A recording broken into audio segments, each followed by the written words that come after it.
In the opening of Skyrim, the person who will become known as the Dragonborn has been, in classic Elder Scrolls fashion, taken prisoner along with a group of soldiers that belong to what's called the Stormcloak Rebellion, a group of Nords who are trying to oust the Empire of Tamriel from their borders and create a free, independent Skyrim under its own laws. The reasons for this are as numerous as they are complex, but it boils down to Ulfric Stormcloak, the leader of the movement, being enraged at two things: Skyrim bodies dying in Empire wars, and the Empire capitulating to the Thalmor, the High Elves that they were fighting against, to oppress the religious practices of the Nords with the White Gold Concordat. It's from here, among these prisoners of war, that a legend is born. That of the Dragonborn, whose powerful presence in the world of Tamriel becomes a veritable force of nature. It's up to them, ultimately, to save the world from the Dragon Menace, and in time, perhaps, even determine the fate of the Civil War in Skyrim. How the war in Skyrim shakes out depends entirely upon your actions in the game. But what if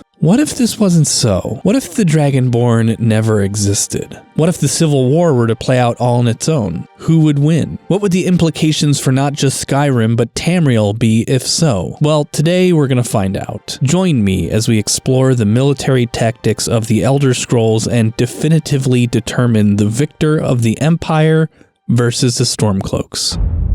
Before we get too deep into the weeds on this topic, because I've been poring over the map of Skyrim for tens of hours now and scouted the game itself for about as long, we're gonna have to go over the tactics used by the actual armies in the course of the game. And in short, it's absolutely stupid. Skyrim is peppered by 8 forts in seemingly random locations, and it is the ultimate goal of both sides to capture each and every one of these. Which ones you actually have to capture on any given playthrough is randomized, save for the last one that prepares for the final assault against both capital cities, Fort Amol in Eastmarch and Fort Hrogstad and Hoffinger for the Stormcloaks and Empire, respectively. This strategy, I'm going to say, is absolutely stupid. Most of these forts serve very little strategic purpose aside from spots to garrison forces to reinforce nearby towns. Taking them requires an inordinate amount of manpower to take, given how fortified they are. Ulfric and Tullius both would likely lose 10 men to every one they took down from one of these forts, since they are all, with a couple exceptions, full frontal assaults on the front door. Thankfully, this show of tactics gives us little insight into who would actually win the battle for Skyrim, since it seems both Ulfric and Tullius are similarly brain dead at military strategy and both opt for the exact same tactics against one another. So let's throw this plan in the garbage and take a look at the map of Skyrim. This is the layout of Skyrim's battle lines at the beginning of the game. Whiterun, for now, is neutral in the conflict between the Empire and the Stormcloaks, but it does not remain that case for very long. Pressured by both Ulfric to the east and Tullius to the west, no man can sit on the fence forever, and one way or another, either Ulfric sends his axe to Balgruuf the Greater, Jarl of Whiterun, or Balgruuf sends his to Ulfric. In both cases, the axe is rejected, and Balgruuf sides with the Empire. This puts Ulfric at a major disadvantage for a few reasons. For one, that's more men and women to fight on the battlefield against him, but for two, Ulfric needs to be able to march his armies with impunity through Whiterun holds, since this is the cleanest and clearest path to the center of his enemy's command, Solitude. The ultimate goal of Ulfric's should be to capture Solitude up here. Yes, the rest of this red is a problem, but capturing Solitude and ousting the Empire from its central command makes it much more likely that the places that are currently red will fall in line. In any case, it'll buy him time to march one by one and make his case using bigger army diplomacy. The opposite is the goal of the Empire, to take Windhelm and capture or kill Ulfric. This will have a cascade effect throughout the entire eastern portion of Skyrim. Without their figurehead, the person after whom the rebellion is actually named, the rest of the rebellious states will fall to pieces and likely capitulate quickly with little fuss or muss. This already puts the Stormcloak Rebellion at a major disadvantage, you'll notice. It's much more fragile than the Empire's position. Sure, Ulfric can kill Tullius if he wants, but this won't crumble the Empire. Hell, even killing the Emperor won't do it. It's too big. It's an institution. There are new generals and new emperors just ready to step up and take over when things go sideways. But if Ulfric dies, that's the end of a free Skyrim, full stop. But we're getting a little ahead of ourselves. In order to facilitate moving as many troops as he's going to need to capture Solitude, he's going to need to cut through the middle of Skyrim, as the rest of the country is all dangerous mountains and small side paths. He needs control over the center of the map, or his rebellion is dead in the water. So Dragonborn or not, the Battle of Whiterun is going to have to happen no matter what, but hopefully not the way it happens in the game, because it is a total disaster. But before I explain why, we have to take a minute to talk about today's sponsor, Factor 75. I'm gonna be honest, I like to cook a lot. Cooking great meals and feeding them to other people is probably my favorite hobby, but the truth of the matter is that I am a busy guy. I am constantly writing, recording, editing videos to make on YouTube, and it takes time, especially during lunch, but often at the end of the day, even I'm too tired to eat anything other than a sandwich or a bowl of cereal, but I really ought to be eating something better, more nutritious, and more filling, and that's where Factor 75 comes in. They let me skip a trip to the store, cutting, prepping, and crucially cooking and cleaning by sending fully formed, nutritious meals straight to my door. They send meals like spicy poblano beef bowls or my personal favorite creamy Parmesan chicken straight to my mouth hole. Their ingredients are never frozen, so they're as good as can be. And the best part? They're done in 2 minutes in the microwave. Impatient? Who cares? Bada bing, bada boom, 2 minutes and you're eating like a king. And I gotta say, I was genuinely surprised at how tender their meat was. It was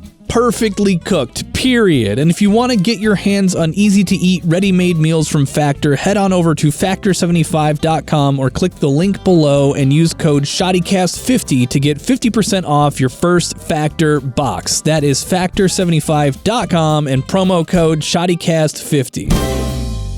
Now, where were we? Oh right, the Battle of Whiterun. This is a tricky one, but Whiterun, to be blunt, is crazy well fortified. It has a huge front gate that anybody with half a brain would barricade. Looking at you, Balgruuf. Not to mention a drawbridge and extremely high and thick walls. It's also been reinforced with a legion garrison from the Empire. That is to say, taking Whiterun is going to be nearly impossible. Not actually impossible, mind you, just nearly, and very, very costly. So that's it, right? No taking Whiterun, no control over the center of the map? Well, not necessarily. You see, Ulfric doesn't need to take Whiterun, he just needs to keep it off the board. And he can easily do that by besieging Whiterun. You see, in ye olde times, sieges weren't usually a way to capture an entire castle or keep, but rather was a way to leverage them into surrender or doing something that you want. But in this case, Ulfric can keep Balgruuf from moving troops freely by keeping them occupied defending Whiterun. This doesn't make Whiterun hold an ally per se, but it does vastly limit how easily and freely Whiterun soldiers can mobilize and attack his forces if he decides to march them through the valley. So 1 point to Ulfric, but they aren't the only people that can do sieges, and the Empire, if they have a brain cell among them, is going to put the squeeze on all of Eastmarch if they can. How exactly? By restricting their trade industries. Look at the weather in Eastmarch. It's the worst. Hardly any arable land to speak of. This is a place that gets its food via trading, probably in furs and fish. It needs a steady supply of grains and other foodstuffs into it for distribution from the bread baskets of Skyrim and the rest of Tamriel, and unfortunately for them, the first thing the Empire likely did upon the rebellion taking hold was to issue a trade embargo on not just Eastmarch, but all the holds of Skyrim that sided with Ulfric. This means that none of the other provinces of Tamriel will legally trade with them. Legally. Luckily for the pirates of the world, this creates a ripe opportunity for one beautiful thing. Smuggling. By jacking up the prices for the risk involved, traders and pirates can just ignore the laws of the land and trade with Skyrim's rebels anyway for a tidy profit. There's a problem, however, in that the straightest shot into Windhelm is the White River, which empties right into the Sea of Ghosts right here. And this here is where the Empire would, if they were smart, park several ships to straight up blockade all incoming and outgoing traffic from the White River, effectively cutting Windhelm off from the rest west of Tamriel entirely. This would immediately put Ulfric on a ticking clock for his rebellion, and he'd have to rely on whatever grain reserves he had lying around to keep his troops and crucially himself fed. He might be able to buy himself some time by importing grain from the Rift in the south, but armies are a hungry machine, and all the gold in the world is meaningless if you starve to death, and Riften has to feed its own people too. So let's review the situation where it sits right now. The Stormcloaks have rendered Whiterun neutral territory again by besieging their capital city, and the Empire has cut off all trade to the eastern portion of Skyrim. What else is going on? Well, let's take a look at the geography of Skyrim. Luckily for the Stormcloaks, they're in a great geographic position. They have mountains everywhere, which keeps Cyrodiil from pouring into them from all sides. Morrowind is basically out of the picture due to the volcano going ballistic, and there's only one real pass into the east, and it's right here at this choke point where there's conveniently some defensive towers set up that could easily be used to hold that area against invasion. So defensively, the Stormcloaks have it pretty good, which is probably the only reason the rebellion had any chance of succeeding in the first place. But offensively, they're against it when it comes to pushing into Imperial territory and ultimately claiming the entirety of Skyrim. Let's look at some other facts of life here. To the southwest of Falkreath, there's a big road leading into Hammerfell through the mountains, a road that eventually leads right to Whiterun, where, if they could, the Legion would send a courier or a raven from Whiterun to get reinforcements marched into Skyrim so they could storm the siege and eventually break it, sending the Stormcloaks retreating at least as far back as the Voltheim Towers I mentioned earlier, making the map look like this. But let's say this didn't happen and the map still looked like this. What are the win conditions for the war in Skyrim from the Stormcloak side of things? They have to capture Solitude. It's the capital of Skyrim and the center of Imperial operations within Skyrim. This means what? They have to cross the Karth River somehow, but there's only one way to cross: the Dragon Bridge.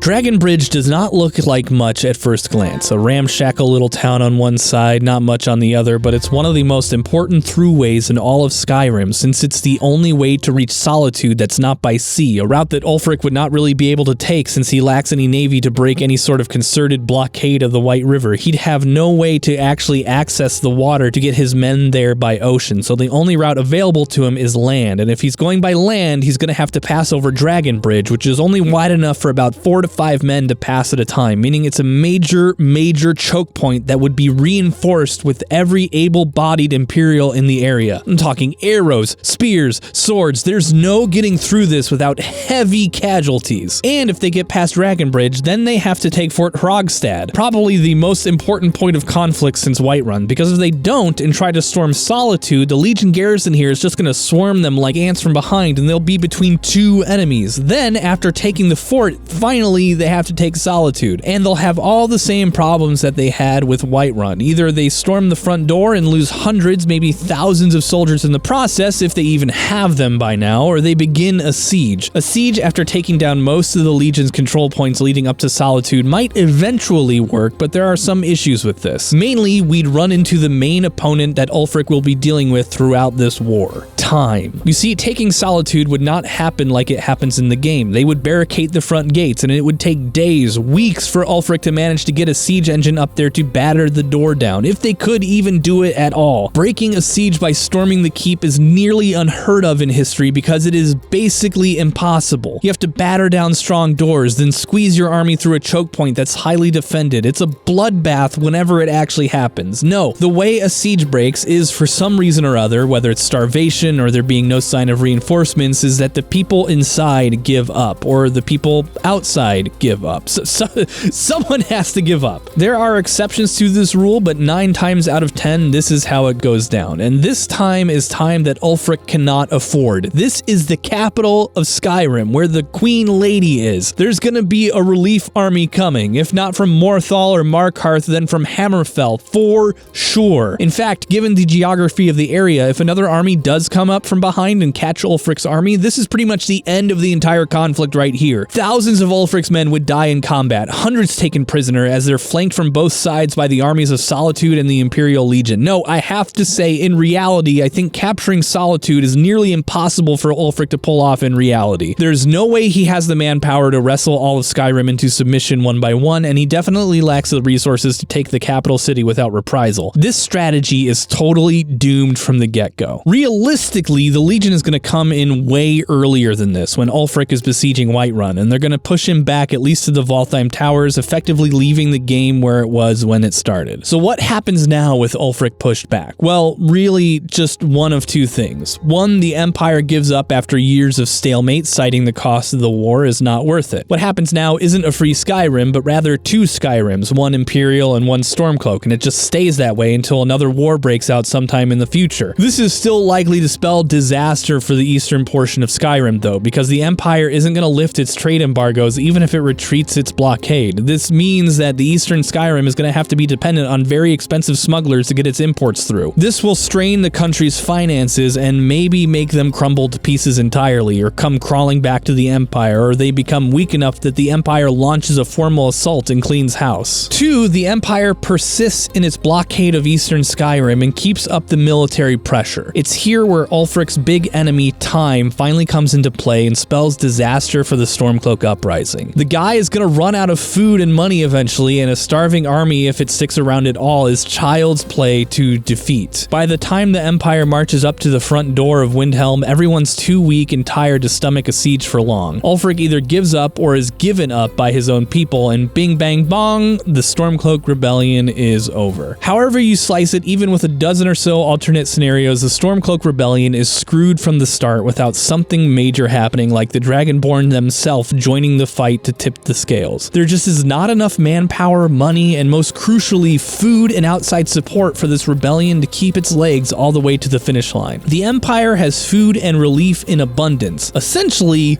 they can do this all day and afford to lose 10 men for every one of Ulfric's and still come out on top. It is doomed. And this is all before you consider Ulfric is taken captive at the beginning of Skyrim and is about to be executed before a freaking dragon shows up to save/destroy the day. They start out on the back foot and are clearly about to be utterly devastated before the events of the game even kick off. The Stormcloak Rebellion is, I'm sorry to say, screwed and is destined to lose the war in Skyrim without the Dragonborn's intervention. And that's all there is to it. Oh boy, I have to throw out a personal thank you to you who watch this video and my Patreon patrons who personally fuel the rebellion of this channel against the YouTube algorithm. And if you want to join the ShoddyCast rebellion, you can do so by going to patreon.com/thescienceyt or patreon.com/ShoddyCast and contributing whatever you want. Any amount that you contribute, even as little as $1, does a lot to keep this show going and well, this is not really a show that I do that often, but it keeps all the shows on here going and keeps me from going homeless. And we don't like to be homeless very much, I don't think. I have to throw out a personal thank you to my Patreon patrons again for keeping this going, but especially these people who paid me extra money so I could say their names at the end of videos. I'm talking about Sean Lude, M. Lopez, JDubs97, Dr. Vem, Ronald Coleman, Alan Hagers, Edit MTP, Marissa Resnick, Nick Patterson, and Loretta Mazurf. You are the ones who keep this rebellion alive against the Thalmor and the oppressive empire of Google. Oh my gosh. Let's go edit this video, everybody. I guess for you, it's already edited. Shut up.